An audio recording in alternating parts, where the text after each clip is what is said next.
आज अपन एक ऐसे बैगन में प्लांट पे हैं जिसमें एक बैगन है 25-30 फल आ रहे हैं।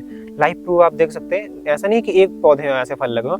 इस तरफ देखिए, आप उस तरफ देखिए, वहां से लाइन से देखिए और लाइव प्रूफ के साथ आपको काउंटिंग करके ही बताएंगे कितने इसमें बैगन लगे हुए हैं। आप इसमें देखिए 1 2 3 4 5 6 7 8 9 10 11 12 13 14 15 16 17 18 19 और कुछ अभी छोटे छोटे फल लगे हुए हैं।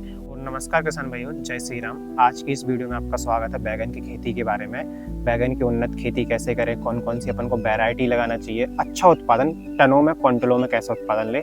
आप इस तरीके के बैगन देख रहे हैं, पूरा प्रॉपर लगे हुए हैं। एक पेड़ में 25-25 30-30 फल लगे हुए हैं। तो कौन सी वैरायटी है, कौन से खाद डालना है, नर्सरी कब डालनी है, सारा कुछ अपन इस वीडियो में इन्फॉर्मेशन इकट्ठा करेंगे और आपको देंगे। और आपके जो भी सवाल रहेंगे उन सबका हल इस वीडियो में आपको मिल जाएगा।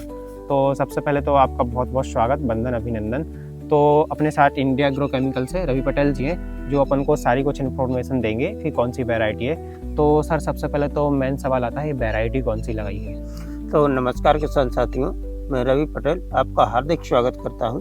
और आज हम बात करने वाले हैं बैगन की खेती के बारे में।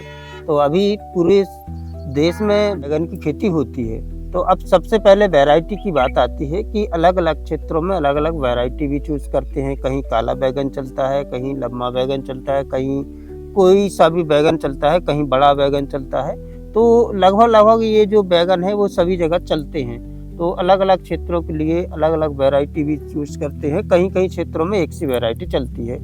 उसके अलावा अब हम आपको बताने वाले हैं, जैसे हम वैरायटी के प्लाट पर बैठे हैं, ये जो वैरायटी है ये अजीत सीड कंपनी की वैरायटी है और ये छोटी बैगन होती है, ये वो वाली वैरायटी है। बताइए कि अपन को नर्सरी बाहर से लेना चाहिए या अपन को घर पर रेडी करना चाहिए? क्या किसान के लिए सबसे अच्छा रहता है? तो किसान साथी, अभी मैंने बताया कि जैसे बाहर जो नर्सरी तैयार करते हैं वो अलग क्लाइमेट में तैयार करते हैं। और अगर मैं सबसे पहले यही कहना चाहता हूँ, अगर आप घर पर नर्सरी तैयार करें तो वो सबसे बेहतर रहता है। घर पर नर्सरी अगर अपन तैयार कर रहे हैं तो अपन को किस तरीके की सावधानियां रखनी चाहिए? तो किसान साथियों, सबसे पहले तो आपको यही सावधानी रखनी चाहिए कि आप जिस जगह नर्सरी तैयार कर रहे हो वहाँ उस जमीन में ना तो कोई कीट हो, ना दीमक हो, और ज़मीन भी अच्छी सूखी हुई होनी चाहिए। तो सबसे पहले तो यही कहना चाहता हूँ कि जिस ज़मीन को आप तैयार कर रहे हैं नर्सरी के हिसाब से, अगर आपके पास वेस्ट मतलब कचड़ा अचड़ा डला है तो उसमें डाल के उसको जगह को जला दीजिए। फिर उस कचड़ा उस जगह पे आप नर्सरी तैयार करने के लिए आपको एक तो फिफ्नून ले लेना है थोड़ा सा। आप अपनी ज़मीन के हिसाब से ले सकते हो, उसमें कितना केयर लगेगा, ठीक है। उसके बाद आपको थोड़ा सा सिंगल सुपर फास्फेट ले लेना है। इसके बाद थोड़ा सा आपको डीएपी ले लेना है। डीएपी अगर आपके पास ना भी उपलब्ध हो तो आप सिंगल सुपर फास्फेट से अपना काम चला सकते हैं। अपन नर्सरी तैयार कर रहे हैं तो अपन को कितना सीड दर नर्सरी में रखना चाहिए जिससे कि अच्छी नर्सरी उत्पन्न हो? तो किसान साथियों, सबसे पहले तो यही है कि किसान सीड दर तो जो है कि वो आप अपने हिसाब से कर सकते हैं। जैसा कि ज़्यादा घनी नहीं होना चाहिए, थोड़ा सा 1-1 2-2 इंच के अंतराल पर नर्सरी को आप प्रॉपर तरीका से उगा सकते हैं। और इसमें अपन को बेड भी यूज करना चाहिए नर्सरी में, जिससे कि पानी प्रॉपर नीचे निकलता जाए। ये आपके लिए बहुत अच्छा रहेगा, जिससे कि आपको नर्सरी में बहुत सारी समस्याएं आती हैं वो आपको नहीं आएंगी। नर्सरी तैयार होने के बाद अपन को उसका रोपण कितने दिन में करना है, लगभग नर्सरी कितने दिन की हो जानी चाहिए, उसके बाद अपन को उस पर खेत पे आके प्लांटेशन करना है?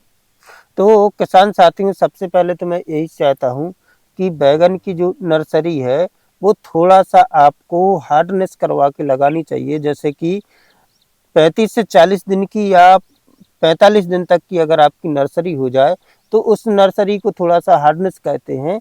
और नर्सरी लगाने से पहले आपको जो आपकी जितनी अवस्था की नर्सरी हो गई, मान लो इतनी हो गई आपकी, जैसे 8 इंच की नर्सरी हो गई, तो उसकी थोड़ी थोड़ी कॉपर भी कतर देना है।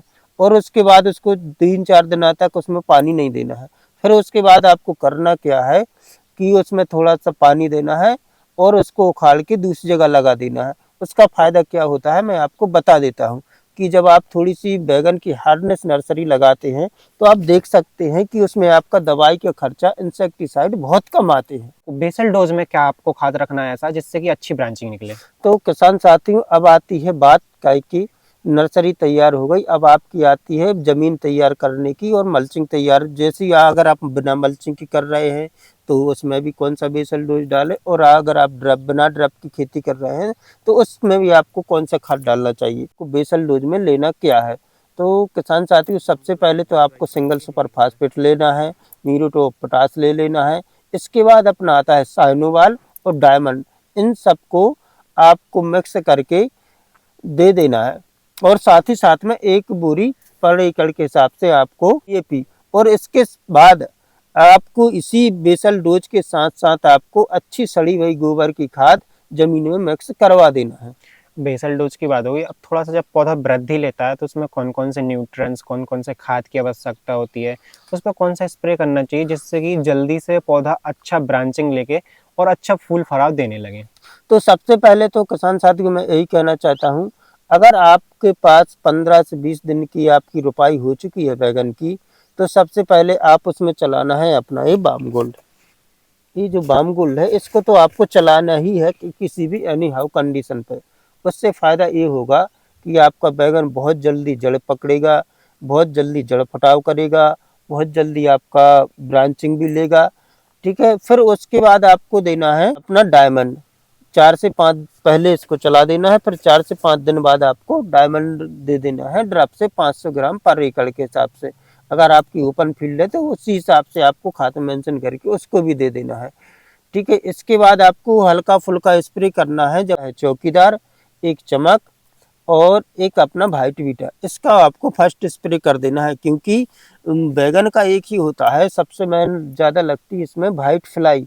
तो अभी इसमें आप देख सकते हैं कि इसमें ना तो रोग है, ना वाइट फ्लाई है, ना कुछ भी है अभी।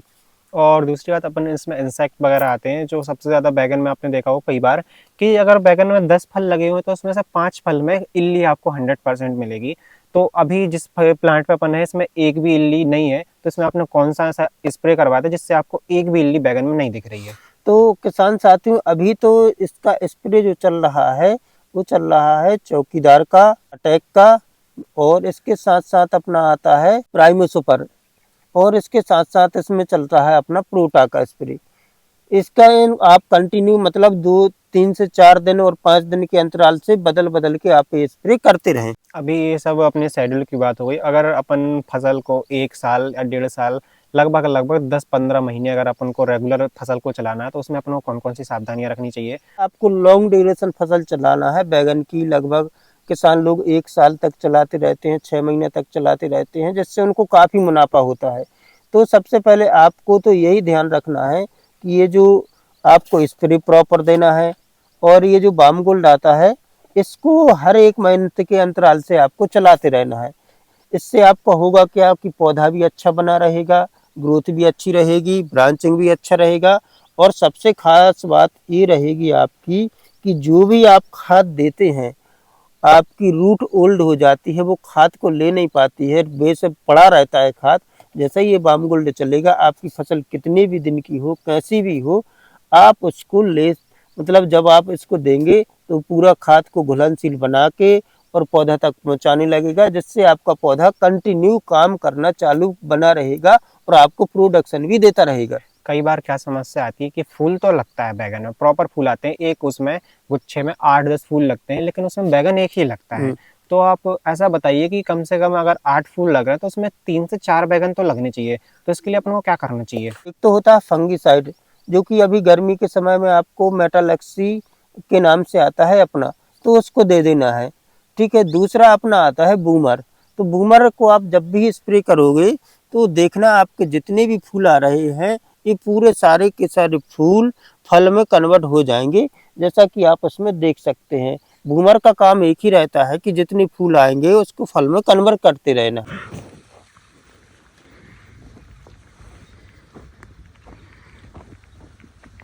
ले